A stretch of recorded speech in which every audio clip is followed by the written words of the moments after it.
बोली भागवत भगवान की जय। निगम कल्पतरोर्गलितं फलं शुकमुखात् अमृतद्रव संयुतं पिबत भागवतं रसमालयं मुहुरहो रसिका भुवि भावुका। निगम कहते हैं वेद को, वेद रूपी जो कल्प वृक्ष है उसी का पका हुआ फल श्रीमद् भागवत महापुराण है। ये फल है, बोले फल कैसा हो, खट्टा है कि मीठा है? बोले फल मीठा है। क्या प्रमाण है? प्रमाण यह है कि फल का पारखी तोता माना जाता है। जिस फल में तोते का चोंच लग जाए वो फल कभी खट्टा नहीं हो सकता। या तो आप ये समझें कि तोते का चोंच उसी फल में लगता है जो फल पहले से मीठा होता है, या फिर तोते का चोंच लग जाने से खट्टा फल भी मीठा हो जाता है। पर जिस फल में तोते का चोंच लग गया वो कभी खट्टा नहीं हो सकता। बोलो राधे राधे। ये भागवत रूपी फल है और भागवत रूपी फल में तोते का चोंच लगा है। शुक माने तोता, भगवान सुखदेव का चोंच लगा है, इसलिए ये फल मीठा हो गया। बोले इसमें गुठली क्या है, छिलका क्या है, आप बता दीजिए ना, उसको हम त्याग कर देंगे। बोले इसमें गुठली होती नहीं है, इसमें छिलका होता ही नहीं है, इसमें तो रस भरा है, रस ही रस है। पिबत भागवतम रसमालयम। कैसा रस है? बोले भक्ति रूपी रस है, आनंद रूपी रस है, राम नाम रूपी रस है, कृष्ण नाम रूपी रस है, राधा रानी रूपी रस है। बोलो राधे राधे। इसलिए तो बड़े भाव से प्रेम से हम लोग गाते हैं क्या? मीठे रस से भरोड़ी राधा रानी लागे, महारानी लागे, मोहे मीठो मीठो यमुना जी लो पानी लागे। श्री राधे।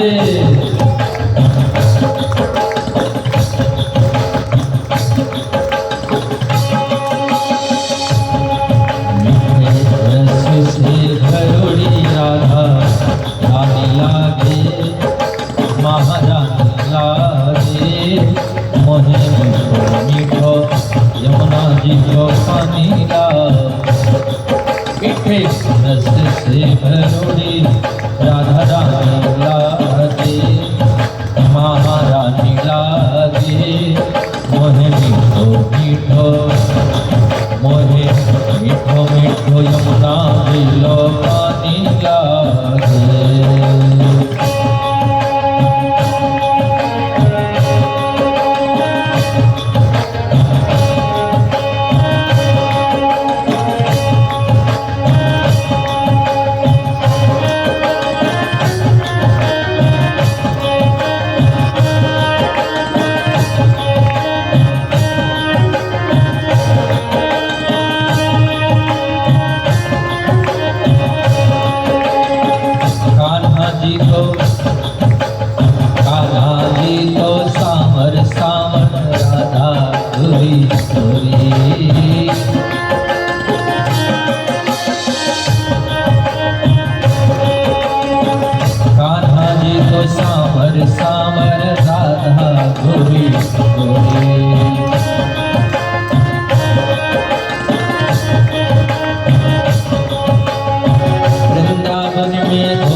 वृंदावन में धूम मचावे बरसाने की छोरी, ब्रजधाम राधा ज्योति राजधानी लागे, महारानी लागे, मोहे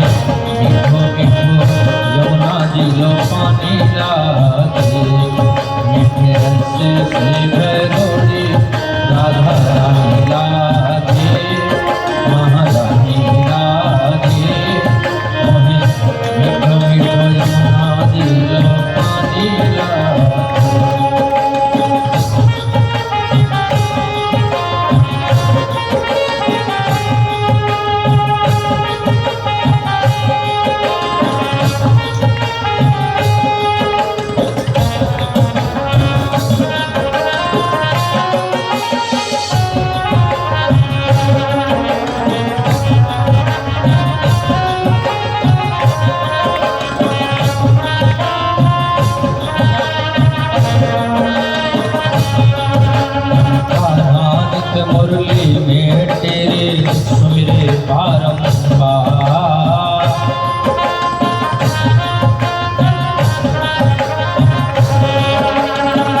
कोटिन रूप धरे मन मोहन तो न पावे ठार। कोटिन रूप धरे मन मोहन तो न पावे ठार। रूप रंगी मिले पटरानी लागे, पटरानी लागे। यमुना जी लो पानी लागे।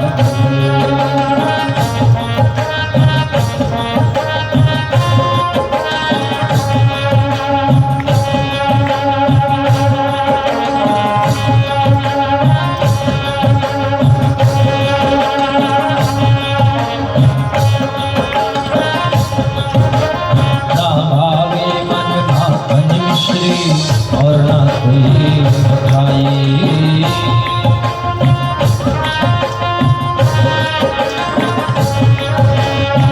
हमारी जी बढ़िया ने भावे राधा नाम मलाई। हमारी जी बढ़िया ने भावे राधा नाम मलाई। हाँ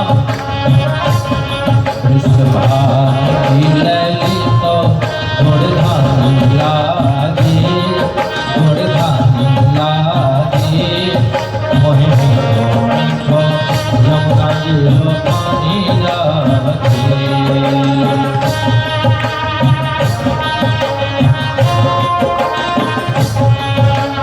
राधा राधा नाम रटत है जो नर आठो या।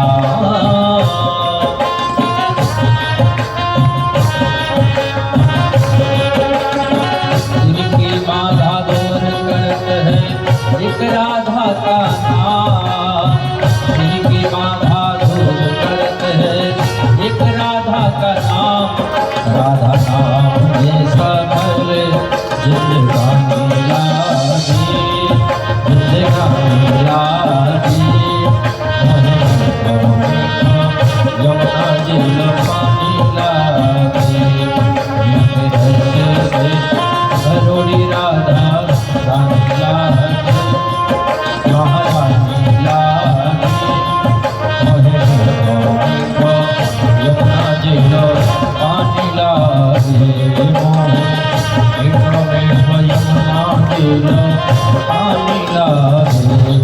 मोहे मीठो मीठो यमुना जी लो पानी लागी।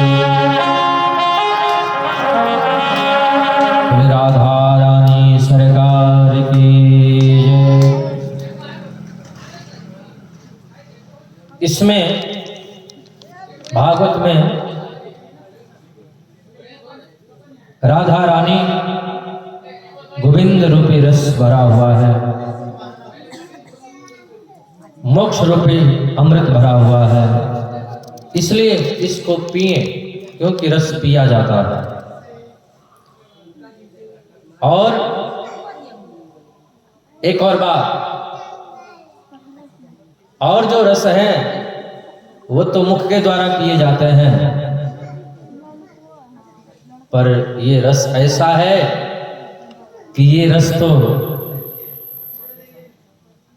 मुख से प्रकट होता है और कानों के द्वारा पिया जाता है। बोलो राधे राधे।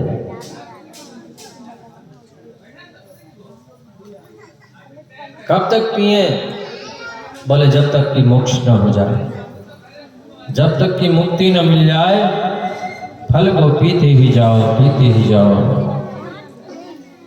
जो कथा सुन करके यह कह दिया कि क्या कथा सुनना, हमने बहुत कथाएं सुनी हैं, उसने अभी कथा के तत्व को जाना नहीं है, कथा के महत्व को जाना नहीं है, अभी उसने भगवान को कुछ माना नहीं है। राम चरित जे सुनत अगाही, रस विशेष जाना तिन नाही। अजिन हरि कथा सुनी नहीं काना, अश्रवण रंध्र यही भवन समाना। जिन हरि कथा सुनी नहीं काना, जिन लोगों ने अपने कानों में भगवान की कथा नहीं सुनी, जिन लोगों ने अपने कानों में भगवान का नाम नहीं सुना, उनके कान क्या है? सर्पों के बील के गड्ढे हैं। बोलो राधे राधे।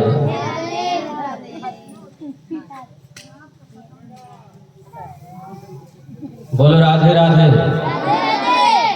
क्योंकि जिस बील में सर्प रहते हैं, उस बील में चूहे नहीं रहते हैं। बोलो राधे राधे।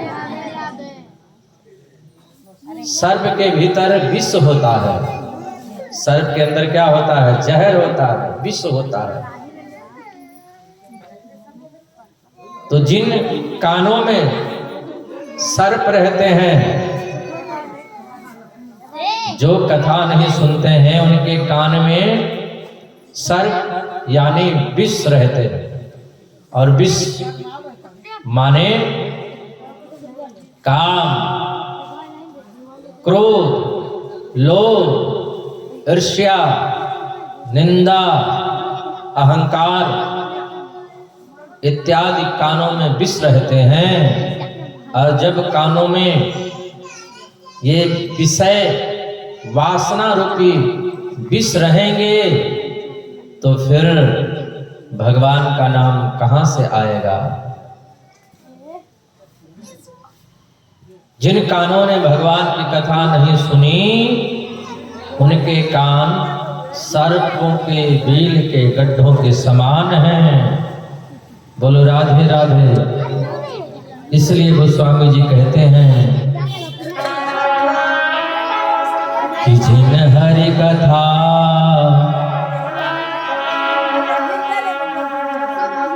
सुनी नहीं काना, श्रवण रंध्र यही भवन समाना। आज नैमिषारण्य में 88,000 संत जन विराजमान हैं। उन ऋषियों की मंडली के बीच में आदरणीय सूत जी महाराज पधारे हैं। 88,000 ऋषि जन बड़ी लंबी उम्र वाले हैं। सूत जी को प्रणाम किए हैं, वंदन किए हैं, और सूत जी उनको प्रणाम कर रहे हैं। हम जब भी कथा कहीं सुनते हैं या कथा होती है, तो हम लोग कहा करते हैं कि सूत जी महाराज कथा सुना रहे हैं, 88,000 ऋषिजन कथा श्रवण कर रहे हैं। ये हम लोग प्रायः सुना करते हैं। इसका मतलब क्या हुआ? मतलब यह हुआ कि वो 88,000 ऋषिजन जो नैमिषारण्य में है, वो नैमिषारण्य आज चल करके हमारे गांव में आ गया है। ये गांव, ये मंदिर नैमिषारण्य बन गया है।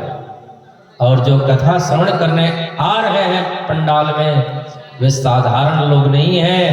वे सभी 88,000 संत जन ऋषि जन कथा श्रवण करने आए हैं। आप सभी लोग कोई साधारण नहीं हो। आप सभी लोग वो 88,000 ऋषि हो। और जो कथा कहने वाले वो सूत जी हैं। बोलो राधे राधे। हाँ, सूत जी जो है ना, वो जाति में बड़े नहीं, वो जाति में थोड़ा छोटे थे, जो कथा सुना रहे थे। बोलो राधे राधे। इसका मतलब भाव यह हुआ कि कथावाचक चाहे कितना भी जानकार क्यों न हो, कितना भी विद्वान क्यों न हो, मंच पर जब बैठे तो अपने आप को बिल्कुल छोटा समझे। बोलो राधे राधे। ज्ञान का अहंकार न हो, भक्ति का अहंकार न हो, पूजा पाठ का जब तब का मंत्र का अहंकार न हो। बोलो राधे राधे। 88,000 संत जन बैठे हुए कथा श्रवण करने के लिए। और सुत जी प्रश्न किया। सुत जी, हमारे 6 प्रश्न हैं। पहला प्रश्न है, मानव का कल्याण कैसे हो, कल्याण का मार्ग क्या है। दूसरा प्रश्न ये है कि किसको पूजें और किसको छोड़ें। बोलो राधे राधे। किसकी पूजा करें और किसकी न करें, ये दूसरा प्रश्न है। और तीसरा प्रश्न, भगवान निर्गुण निराकार वो सगुण साकार कैसे हुए, जन्म कैसे लिए जो अजन्मा है। चौथा प्रश्न है, भगवान के अवतार कितने। और पांचवा प्रश्न है कि गुरुजी थोड़े में बहुत ज्यादा बता देना, टाइम बहुत कम है। बोलो राधे राधे। थोड़े महु सब कहो बुझाई, सुनहु तात मति मन चितलाई। क्योंकि कल का टाइम वैसे ही चला गया और आज का टाइम ऐसे चला गया। बोलो राधे राधे। इसलिए गुरुजी गागर में सागर भरना। बोलो राधे राधे। जो कथा 3 घंटे में हम सुनते हैं उनको 20 मिनट में ही सुनाना। बोलो राधे राधे। गागर में सागर कैसे आएगा बोलो। छोटा सा गागर है, उसमें सागर को भरना है, वो कैसे होगा, संभव नहीं है ना।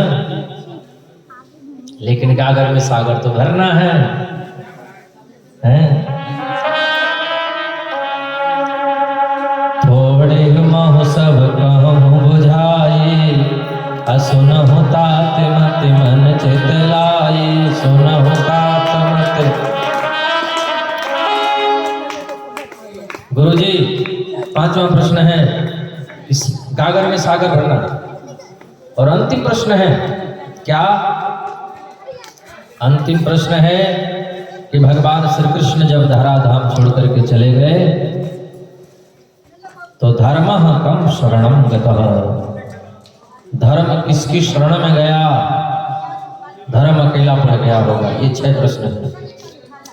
सूत जी ने कहा, ऋषियों आप लोगों ने जो प्रश्न किया है इस प्रश्न का हम जवाब देंगे तो आप लोगों को भागवत कथा सुननी पड़ेगी। बोलो राधे राधे। ये 6 प्रश्नों के अंदर पूरी भागवत कथा चलती रहती है। ऋषियों ने जो 6 प्रश्न किए समाज कल्याण के लिए प्रश्न किए। सूत जी कहते हैं आप लोगों ने प्रश्न किया मानव के कल्याण का मार्ग क्या है। बोले मानव के कल्याण का मार्ग एक ही है। क्या वो ये कि सारी दुनिया से मन को हटा लो। संसार में जहां जहां मन गड़ा है वहां से मन को खींच लो और गोविंद के चरणों में मन को लगा लो। बोलो राधे राधे। इसी से कल्याण होगा। दुनिया में चाहे कुछ भी कर लो कल्याण होने वाला नहीं है। दूसरा प्रश्न किया किसको पूजे किसको छोड़े। बोले राम कृष्ण दो एक है, चाहे राम की पूजा करो चाहे कृष्ण की पूजा करो। भगवान श्री कृष्ण जिनकी पूजा कर लेने से सबकी पूजा हो जाती है। तीसरा प्रश्न किया अजन्मा का जन्म कैसे। तो भगवान की गति स्वच्छंद है, निर्गुण है, वो परम स्वतंत्र, न सिर पर कोई। हाँ, भगवान जो परम स्वतंत्र हैं, अजन्मा होते हुए भी जन्म ले सकते हैं और जन्म लेते भी अजन्मा हैं। वो सब कुछ करते हुए कुछ नहीं करते हैं और कुछ नहीं करते हुए सब कुछ करते हैं। वो ईश्वर है। चौथा प्रश्न किया भगवान के अवतार कितने। ऋषियों भगवान के 24 अवतार हैं। 24 अवतारों में पहला अवतार है सनक सनंदन सनातन सनत कुमार का। भगवान का दूसरा 12 अवतार है। भगवान का तीसरा नारद जी का अवतार है। चौथा भगवान का नर और नारायण का अवतार है। तो 5वां भगवान श्री कपिल का अवतार है। बोले कपिल भगवान की। छठवां दत्तात्रेय जी का अवतार है। सातवां यज्ञ भगवान का अवतार है। बोले यज्ञ भगवान की। और आठवां ऋषभदेव का अवतार। नौवां भगवान का पृथु अवतार। 10वां मत्स्य अवतार। 11वां कश्यप अवतार। 12वां धन्वंतरी अवतार। 13वां मोहिनी अवतार। 14वां भगवान का नरसिंह अवतार। 15वां भगवान का वामन अवतार और 16वां परशुराम जी का अवतार। 17वां महर्षि वेदव्यास जी का अवतार और 18वां श्री राम जी का अवतार। अयोध्या में अवध घर आनंद भयो जय हो राजा राम की। राम लक्ष्मण भरत शत्रुघ्न जो अवध में पधारे हैं।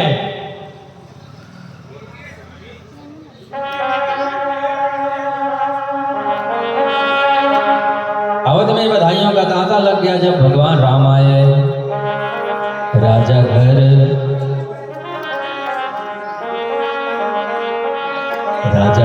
सुंदर पलनमा में लाल झूले सखिया। राजा घर सुंदर पलनमा में लाल झूले सखिया। 18वां भगवान श्री रामचंद्र जी का अवतार। 19वां शीश बलराम जी का अवतार। तो 20वां भगवान श्री कृष्ण का अवतार। राधा कृष्ण भगवान का अवतार। बोले राधा कृष्ण भगवान की। नंद घर आनंद भयो जय कन्हैया लाल की।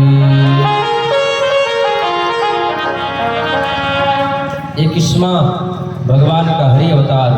22वां हंसा अवतार। 23वां बुद्ध अवतार और 24वां होगा कल की अवतार। ये भगवान के 24 अवतार हैं, लेकिन 24 अवतारों में 2 ही अवतार श्रेष्ठ है, एक राम का और एक कृष्ण का। इसलिए कलयुग में व्यक्ति को भवसागर पार जाने के लिए भगवान राम और कृष्ण का नाम ही श्रेष्ठ है। इसलिए हम लोग आया करते हैं हरे राम राम राम हरे हरे, हरे कृष्ण कृष्ण कृष्ण हरे हरे। बोले राधा कृष्ण भगवान की। ऋषियों ने प्रश्न कर दिया, ये महर्षि वेदव्यास कौन है, इनका जन्म कैसे हुआ और इन्होंने भागवत की रचना कैसे करी, जरा ये बताइए। सूत जी कहते हैं, ऋषियों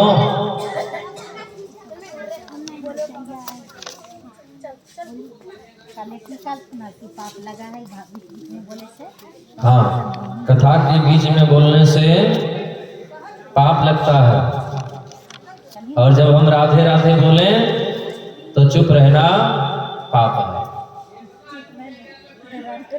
राधे राधे बोलने में पाप नहीं लगता, बोलो राधे राधे। और जो लोग राधे राधे नहीं बोलेंगे अगले जन्म में गूंगे हो जाएंगे, बोलो राधे राधे, बोलो राधे राधे। तो सूत जी कहते हैं, ऋषियों पर ब्रह्म नारायण के पुत्र हैं ब्रह्मा, ब्रह्मा के पुत्र हैं वशिष्ठ, वशिष्ठ के पुत्र हैं शक्ति, और शक्ति के पुत्र हैं पराशर, और पराशर के ही पुत्र हैं महर्षि वेदव्यास। प्राकट्य हुआ महर्षि वेदव्यास का, पैदा हुए, जंगल की ओर जा रहे हैं। माँ ने कहा, बेटा कहाँ जा रहे हो? व्यास ने कहा, माँ मुझे समाज का बहुत बड़ा काम करना है, जब भी आप स्मरण करेंगे हम आपके लिए आएंगे। अलकनंदा का आश्रय लिया, ऊपर बहती है माँ सरस्वती। सरस्वती नदी के किनारे एक छोटी सी वर्ण कुटी बनाई, साम्य प्रासदी प्रोक्त ऋषि राम सत्रवर्धन। छोटी सी वर्ण कुटी बना करके बैठे हैं, भगवान का चिंतन कर रहे हैं, ध्यान लगा करके बैठे, पर भगवान का ध्यान नहीं हो रहा है। अंतर से आवाज आई, संत दर्शन की प्रतीक्षा करो, क्योंकि बिना संत की कृपा के भगवान का दर्शन और भगवान का ध्यान नहीं हो सकता। बोलो राधे राधे। आप कितने बड़े विद्वान बन जाएं, कितने मंत्र स्तुति याद कर लें, लेकिन जब तक गुरु की और संत की कृपा नहीं होगी तब तक भगवान का ध्यान नहीं हो सकता है। चाहे कुछ भी कर लो, कितना भी राम राम बोलो, जब तक गुरु की कृपा नहीं होगी, संत की कृपा नहीं होगी, तब तक भगवत ध्यान और ठाकुर जी का दर्शन नहीं हो सकता। बोलो राधे राधे। राधे राधे।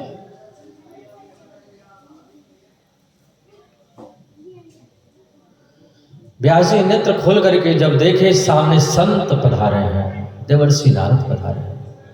देवर्षि नारद वीणा को झनकारे नारायण नारायण कहते हुए व्यास जी के सामने आए। पारासनंदन, बड़े उदास लगते हो, आपकी उदासी पूरी दुनिया को उदास कर देगी महाराज। क्यों उदास हो? व्यास जी ने कहा हमने 17 पुराण लिख दिए, मन में शांति नहीं है। नारद जी ने कहा 18वां पुराण लिखो, उसका नाम होगा श्रीमद् भागवत महापुराण। वो कैसे? बोले सबसे पहले भगवान नारायण ने ब्रह्मा जी को दिया, हमारे पिता ब्रह्मा को, और ब्रह्मा जी ने हमको दिया, हम आपको देते हैं। चतुश्लोकी भागवत सबसे पहले भगवान नारायण ने ब्रह्मा जी को दिया, ब्रह्मा जी ने नारद जी को दिया, नारद जी ने व्यास जी को दिया, और व्यास जी उस 4 श्लोकों से 18,000 श्लोक बना दिए। बोलो राधे राधे। व्यास उसको कहते हैं जो किसी भी बात को बहुत ज्यादा बढ़ा चढ़ा करके बोले और बहुत बात को एक लाइन में कह दे, उसी को व्यास कहते हैं। बोलो राधे राधे। बोले बांके बिहारी लाल की। जो 20 मिनट की कथा को 20 दिन तक बोलते रहे, और जो 20 दिन की कथा को 20 मिनट में बोल करके विश्राम कर दे, उसी को व्यास कहते हैं। बोलो राधे राधे। व्यास जी 4 श्लोकों से 18,000 मंत्र बना दिए। पर प्रश्न ये हुआ कि ये भागवत का अध्ययन किसको करवाएं? अंतर हृदय से आवाज आई, एक ही तो है अपना पुत्र, वो है सुखदेव। भगवान सुखदेव निर्गुण ब्रह्म की समाधि में चले गए। व्यास जी अपने छोटे छोटे नन्हे नन्हे ब्रह्मचारी शिष्यों को बुलाए और उनको भागवत के मंत्र याद करवाए। वो छोटे छोटे नन्हे नन्हे ब्रह्मचारी शिष्य जाकर के भगवान सुखदेव को जब वो मंत्र सुनाए, भगवान सुखदेव ने कहा और आगे सुनाओ ना, ये तो बड़े सुंदर प्यारे मंत्र हैं, बड़े अच्छे लग रहे हैं, और गाओ ना। व्यास जी के शिष्यों ने कहा हमको तो इतना ही याद है, और आपको ज्यादा सुनना है तो अपने पिताजी के पास चलिए। उन मंत्रों के आकर्षण से भगवान सुखदेव खींचे चले आए, व्यास जी के चरणों में बैठ करके भागवत का अध्ययन किया। ऋषियों ने प्रश्न कर दिया कि परीक्षित कौन है और इनका जन्म कैसे हुआ? हमने सुना है इनको 7 दिन में मरने का श्राप लग गया, और भगवान सुखदेव आए, इनको कथा कैसे सुनाए? सूत जी कहते हैं ऋषियों आज तो टाइम कम है, अब ये कथा कल हम 3:30 बजे से सुनाएंगे। बोलो राधे राधे। आज की कथा को यहीं पर विश्राम देते हैं। 2 मिनट हरि नाम संकीर्तन, और उसके बाद हम लोग आरती और प्रसाद करेंगे।